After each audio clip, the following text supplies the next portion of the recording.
Hi viewers, welcome to Andhra Prabha. నేను మీ Uma.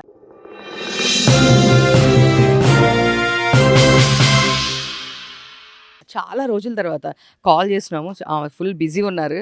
So ఈ రోజు అయితే ఈవెంట్లోకి వెళ్తారు. డెఫినెట్గా పట్టుకున్నాం, ఎవరో కాదు, దివి. హాయ్ దివి. హాయ్ అండి, ఎలా ఉన్నారు? నేనైతే చాలా బాగున్నాను. మీరు ఎలా ఉన్నారు? సో డెఫినెట్గా ఈ కాన్సెప్ట్ చాలా డిఫరెంట్గా అనిపిస్తుంది. సో ఎలా ఉంటుంది నెపోలియన్ రిటర్న్స్, మీరు చెప్పాలి. నెపోలియన్ రిటర్న్స్ చూడండి, చాలా బాగుండబోతుంది. మీరు హ్యాపీగా నవ్వుకొని ఇంటికి వెళ్ళొచ్చు. సరదాగా ఉంటుంది సినిమా. సో ఇప్పుడు ఇందాకే విన్నాము, ఈ స్టోరీ చెప్పంగానే ఇంకెవ్వరికీ చెప్పొద్దు, నేనే చేస్తాను అన్నారంట. ఎందుకు అంత ట్రిగర్ చేసిన పాయింట్ ఏంటి? అంటే అమ్మాయికి చాలా స్కోప్ ఉంది. అంటే ఎప్పుడు హీరోస్కే ఎక్కువ ఉంటుంది కదా.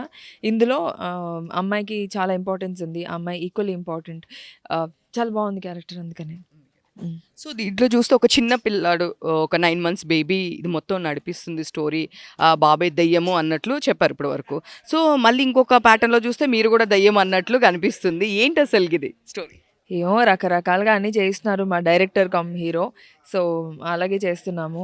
It's very nice to work with Ravi గారు. మా డైరెక్టర్ అదర కొట్టేస్తున్నారు. యా. సో దివి నిజంగా రియల్ లైఫ్లో ఎప్పుడైనా గోస్ట్ని చూసి భయపడ్డారా? గోస్ట్ని చూడలేదు, కానీ ఆ ఆలోచనే నాకు భయం వేస్తుంది. అండ్ ఒకవేళ నేను భయపడితే అది గోస్టే. ఎవరైనా బాగా గట్టిగా వెనుకల దయ్యం ఉందంటే నేను భయపడిపోతాను.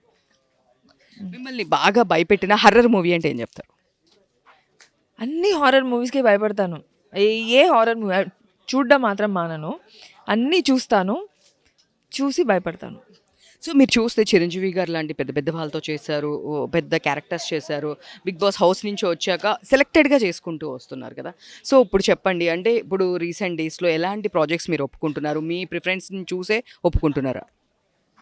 అంటే స్టోరీ వినిన తర్వాత మన ప్రొడక్షన్, డైరెక్షన్ అన్నీ బాగుండి, కథ కూడా బాగుండి, అన్ని టర్మ్స్లో బాగుంటే మనీ అనేది అంత పట్టించుకోవటం లేదు. కానీ సినిమా అనేది ఖచ్చితంగా రిలీజ్ అవుతుందా, ఈ కథ అనేది ఖచ్చితంగా బాగుంటుందా, నా క్యారెక్టర్ బాగుంటుందా, ఇవన్నీ చూసుకొని ఓకే చేసుకుంటున్నాను. అండ్ ఎప్పుడైనా మంచి క్యారెక్టర్ వస్తే మాత్రం అస్సలు వదులుకోవట్లేదు.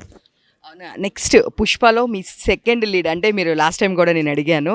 సో నెక్స్ట్ పార్ట్లో మీ క్యారెక్టర్ ఎక్కువ ఉంటుంది అన్నారు. సో పుష్ప గురించి ఏం చెప్తారు? పుష్ప తగ్గేదేలే. లేదు, అది ఆ సినిమా ఇంకా ఎప్పుడొస్తుందో మనకి తెలీదు కదా. I don't know. ఉంటే మటుకు బాగుంటుంది. సో అంటే మీ క్యారెక్టర్తోనే మలుపు తిరుగుతుంది, అంటే మీరు చెప్తారు సీఎంకి భోజనం పిలిచారు ఇట్లా అని చెప్పేసి. సో మీ క్యారెక్టర్తో మలుపు తిరుగుతుంది కాబట్టి సో త్రూ అవుట్ ఉంటుందా నెక్స్ట్ పార్ట్లో? ఏమో, ఎవరికి తెలుసు, నాకు తెలీదు ప్రస్తుతానికైతే పుష్ప గురించి. బట్ పుష్ప అందరూ వెయిట్ చేస్తున్నారు, నేను మీతో పాటు ఈక్వల్గా వెయిట్ చేస్తున్నా. అది ఎప్పుడు పుష్ప 3 అవుతుందో మీరు చెప్పండి ప్లీజ్. Thank you.